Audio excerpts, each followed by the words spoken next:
News4Jax is running statements made by both presidential candidates in last night's debate through the Trust Index.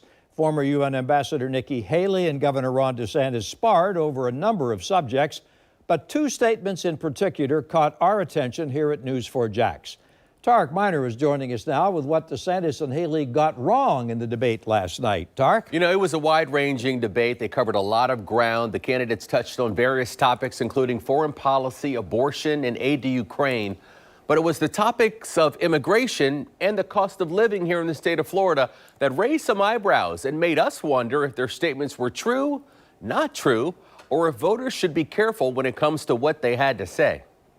He can call me whatever name and be demeaning as much as he wants. It doesn't change the fact that Ron's lying because Ron's losing. She's got this problem with ballistic podiatry, shooting herself in the foot every other day, saying things that now she doesn't even take questions from people. Testy exchanges in their final debate before the Iowa caucuses. Ron DeSantis and Nikki Haley both fighting tooth and nail for votes.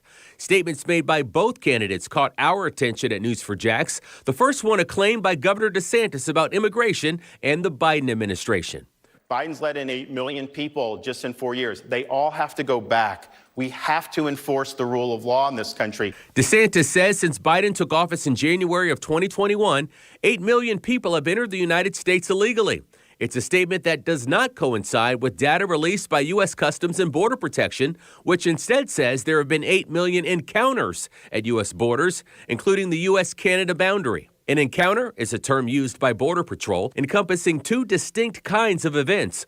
One is an apprehension in which a migrant is taken into custody, sometimes temporarily, or an expulsion, where migrants are immediately expelled to their home or last country.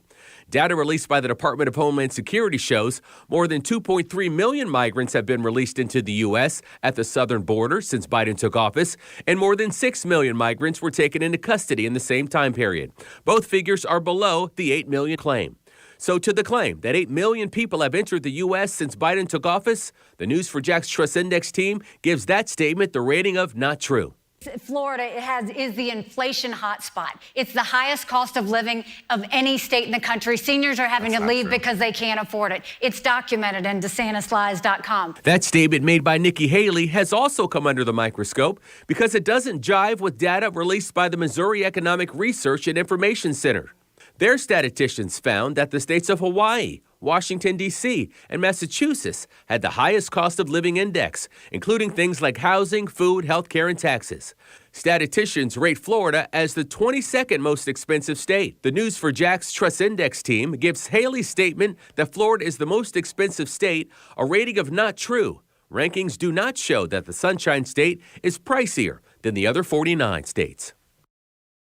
So both candidates are hoping that their performance at last night's debate will help them become the clear second choice of Republicans behind Donald Trump, who currently leads in the polls for the Republican presidential nomination.